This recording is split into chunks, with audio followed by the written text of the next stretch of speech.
Ahora ya somos tres aquí en la mesa y recibimos a nuestro profe y amigo Oscar D'Angelo. Ni le pregunto el segundo nombre porque suelen ser... ¿Oscar cuánto? Oscar Guillermo. Ah, cierto. Oscar Oscar Guillermo. Guillermo, sí. Oscar Guillermo. Clase 46, como el que suscribe. ¿Sí? Sí, sí. ¿Te acuerdas cuando decían clase 46? Porque Sí, clase 46 sí. era por el servicio militar, ¿no es cierto? Seguro. Claro. ¿Qué iban al mismo grado? ¿Eh? ¿Iban al mismo grado? ¿A la No, misma pero, escuela? no, pero en cualquier momento festejamos el cumpleaños en el mismo salón. Porque mire todo lo que aprendió el doctor D'Angelo y usted que no sabe nada. Es que, no, es que este se llama División Internacional del Trabajo. Él se dedicó a aprender eso y yo a ver fútbol. Oscarcito, Buenas tardes. Un gusto, como siempre, estar bienvenido. compartiendo esta columna con Ya viene el café. Ya viene el café. Bien. Sí, señor. Bien, habíamos quedado con que Mendoza no fue ajena a las reformas borbónicas. Aquellos borbones nuestros. Aquellos, sí, son los mismos borbones que Sí, sí. de cualquier manera. No fue ajena, en tanto es la reforma, uno de los productos de la reforma borbónica fue la creación del Virreinato del Río de la Plata. Y con la creación del Virreinato del Río de la Plata, en 1776, Cuyo pasa a ser un corregimiento, digamos, del Virreinato del Río de la Plata y una intendencia de la provincia de Córdoba, de Tucumán. Cuyo, aquel Cuyo es el mismo que ahora, es San Luis, San Juan y Mendoza. Exactamente. Bien, pero ¿dónde habíamos quedado?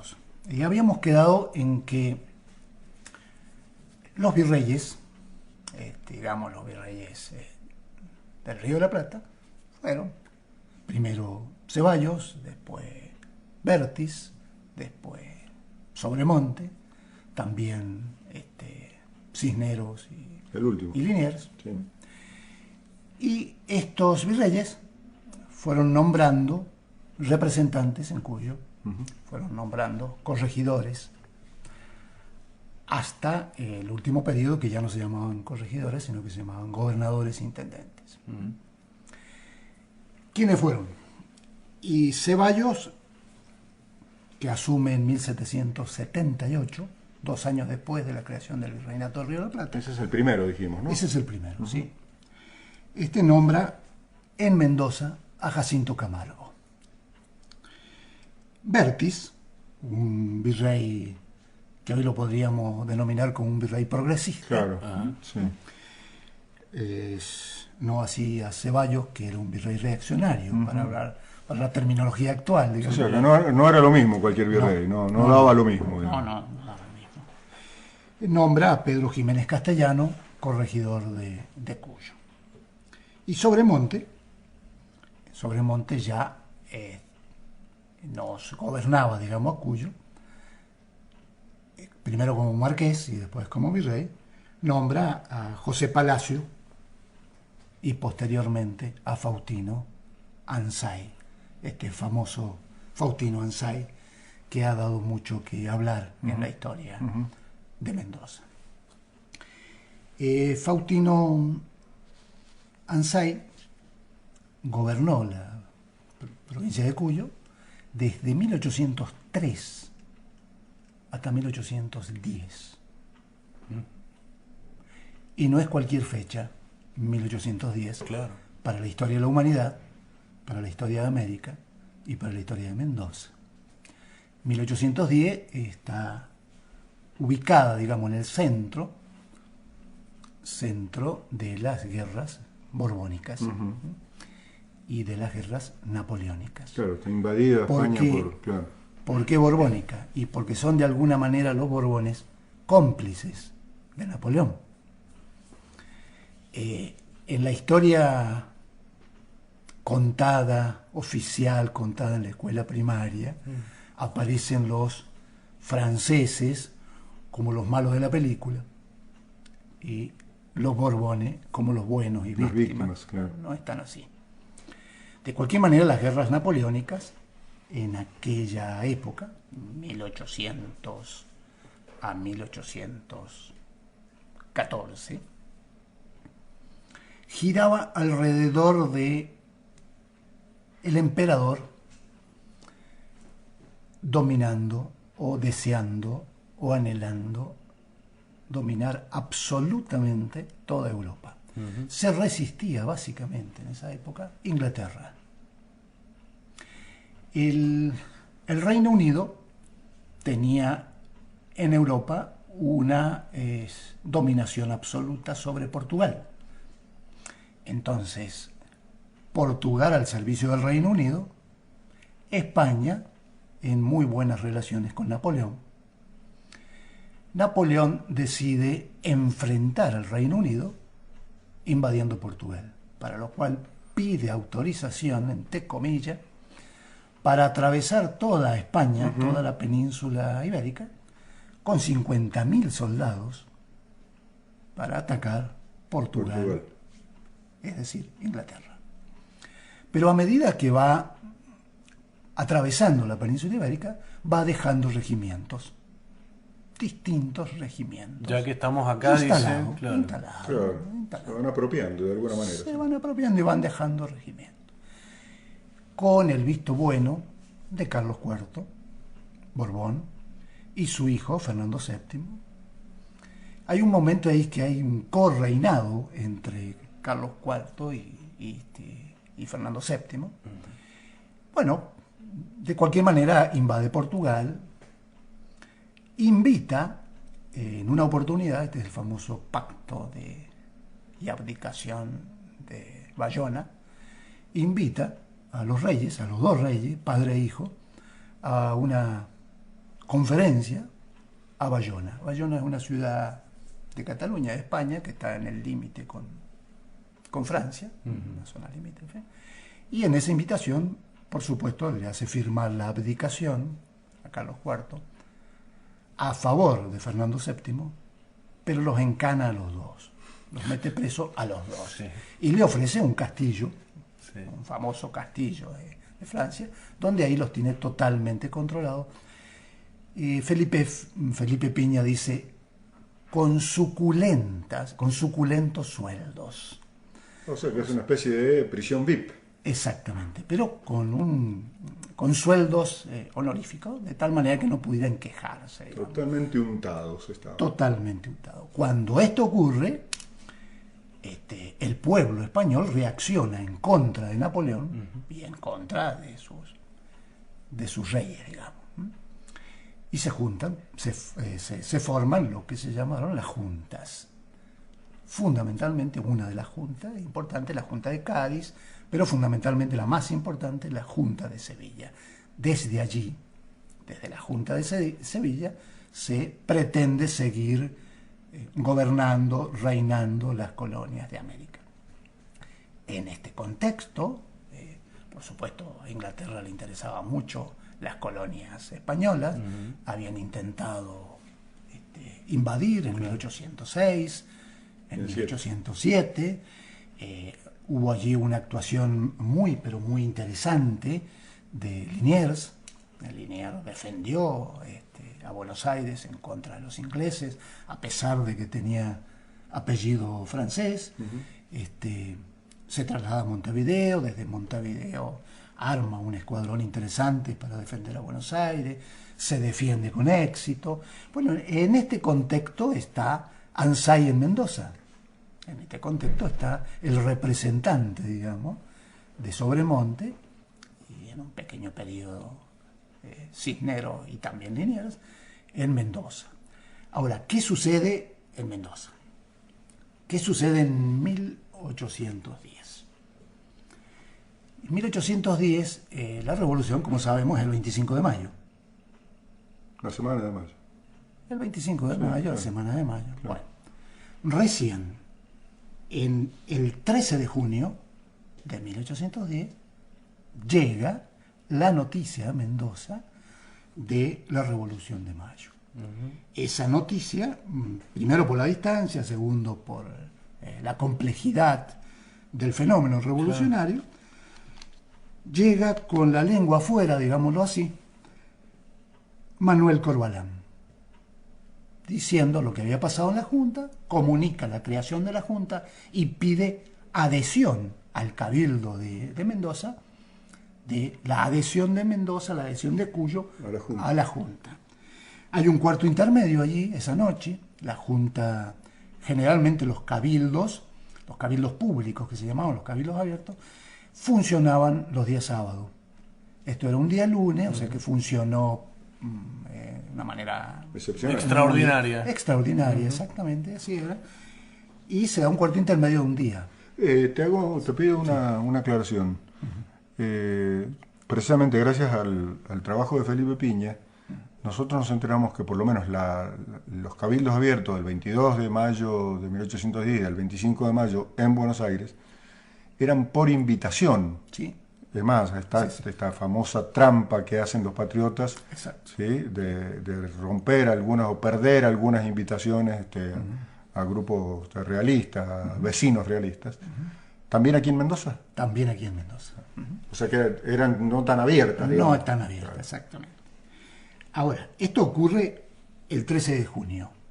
El 14, el cuarto intermedio era de un día, el 14 llega otro con la lengua afuera, corriendo, pero ya desde Córdoba.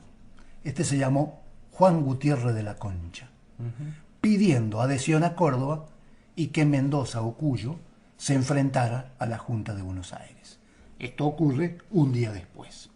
Por supuesto, entre idas y venidas, el 23 de junio se acepta la adhesión, Mendoza acepta la adhesión a Buenos Aires. A la Junta de Buenos Aires. A la Junta de Buenos Aires.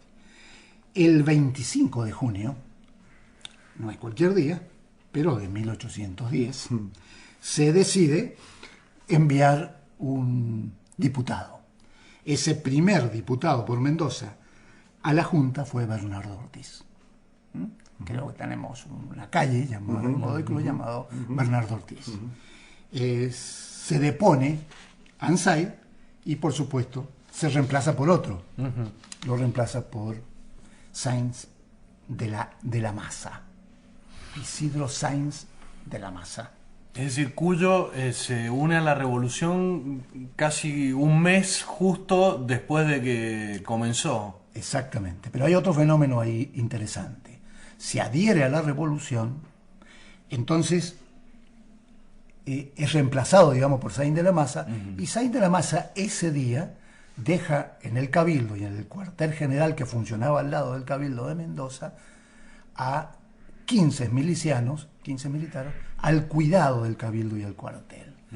Esto es como un descuido, entre comillas, donde Torres y algunos empresarios ingleses, dice Piña, europeos, algunos empresarios, digamos, importantes de Mendoza, redujo a la guardia y toman de nuevo el poder poniéndolo otra vez Ansay en la cabeza del Cabildo. Primer golpe de Estado sería. Esto sería claro. Sí, Ahora, el 10 de julio, de la Concha, que representaba a Córdoba, de la Concha, hace un pedido especial al Cabildo de Mendoza para que se envíen municiones y soldados y milicianos de Mendoza a Córdoba para enfrentar a la Junta. Como se demora, de la Concha se demora, porque bueno, no era muy fácil juntar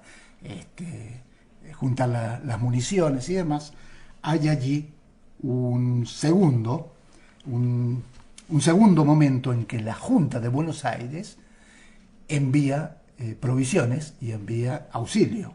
Perdón, me perdí una cosa. Sí. Cuando es desplazado de la Maza por este descuido, como decía, de dejar tan poca gente, por Torres y estos europeos, ¿estos se adhieren a la Junta de Córdoba? Se adhieren por unos días a la Junta de Córdoba. Eso me lo perdí. Pero mientras están adheridos, una semana después, llegan los auxilios de Buenos Aires. Y estos auxilios vienen al mando de Morón. Este militar, teniente, se llamaba Bruno Morón. Y entran, digamos, los Morón a jugar un papel importante en la historia de Mendoza y en la historia de la revolución. Sé que esto no tiene que ver con Cuyo, pero es una duda que en realidad en general se me presenta, que es ¿por qué Buenos Aires y no Montevideo es el centro de estos acontecimientos? Es que es Buenos Aires y es Montevideo también. Ambos. Claro. Lo que pasa es que, dadas las características del comercio de la época, era mucho más importante Buenos Aires que Montevideo, aunque no era un puerto ideal, sigue siendo un puerto bastante malo, digamos, para los barcos, pero desde el punto de vista comercial era más importante. Ahora, hasta allí, por lo menos hasta los primeros levantamientos de Artigas, Buenos Aires es tan importante como Montevideo en el proceso revolucionario. Ahora, ¿qué pasa? Cuando llega Morón, Bruno Morón, con el auxilio, no le queda otra alternativa a Anzay que renunciar. Renuncia y es mandado preso a Buenos Aires. ¿Qué sucede allí, en esa época? Sucede que el cabildo, mejor dicho, los cabildantes de Mendoza, reemplazan a Anzay por Javier de las Rosas. Y Javier de las Rosas gobierna, preside el Cabildo de Mendoza hasta que llega de Buenos Aires, nombrado por la primera junta, el primer gobernador de Mendoza, mandado por Buenos Aires, que fue José Moldes. El segundo gobernador, que vino después, que fue unos meses después, mandado por la Junta Grande, fue José Bolaños. Recordemos que primero fue la primera Junta, después la Junta Grande, después el Triunvirato, después el segundo Triunvirato, después el Directorio. ¿Por qué hay una calle Moldes y no hay una calle Bolaños?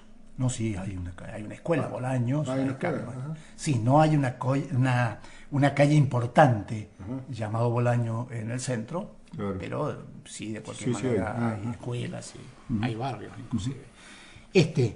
Gobernó José Bolaños, el segundo gobernador de Mendoza, hasta finales de 1812. Yo quisiera dejar para la próxima algunos recortes interesantes en relación a dos personajes de la época. Uno de ellos fue un Francisco Amigorena y el otro José de San Martín. Dos personajes importantes que colaboraron cada uno a su manera y en distintas décadas. Amigorena fueron 2 décadas anteriores, pero que llegó hasta finales del siglo XIX. Está bueno, si te parece, que el miércoles que viene, yo me lo voy a perder, pero seguramente lo van a subir a Facebook y lo voy a poder ver, profundices en la historia, la vida y la historia de estos dos personajes. Estaría bueno, ¿no? Con mucho gusto, sí. Estaría bueno, porque se conocen, obviamente, y por razones también obvias, se conoce mucho más de San Martín en la historia argentina. ¿Sí? De cualquier manera, Amigorena fue un general, brigadier, digamos, encargado de cuidar el desierto y demás, al servicio de España. Pero lo hizo con una táctica tan especial que los puelches y los mapuches del sur y los huarpes del sur lo nombraron en un momento padre de ellos. Padre de ellos. Y hay un recuerdo muy importante. Él muere en 1899. Y es las exequias, el entierro, el acto funerario de Mendoza, se hizo donde su féretro estaba cubierta por una manta tejida por la esposa de un cacique del sur. Inclusive muchos caciques del sur vinieron a constatar si verdaderamente era cierto que el gran padre se había muerto, ¿no? Fue un personaje que al principio trató de mantener a los nativos del sur bastante lejos, pero trató de mantenerlos lejos de una forma pacífica, y esto es lo que lo hizo grande Amigorena. Y entre las cosas que trae Amigorena, trae una muy buena relación con el poeta pehuenche Currilipí. Y algunos versos de Currilipí, escritos en lengua mapuche, hoy ya traducidos, que los hace factible de ser conocidos a Migorena. Y posteriormente, posteriormente la llegada de San Martín, que eso marca un antes y un después en la historia de la humanidad, no solamente en la historia de Mendoza. Sí. Pero también aquí, claro. Bien, entonces la próxima seguimos con la Migorena. Profundizamos con eso. Perfecto. Muy bien. El doctor Oscar D'Angelo siempre nos deja con ganas. Sí. Bueno. Y así debe ser. Claro. Y así debe ser. La seguimos el miércoles que viene. Nosotros seguimos un ratito más. Muy bien.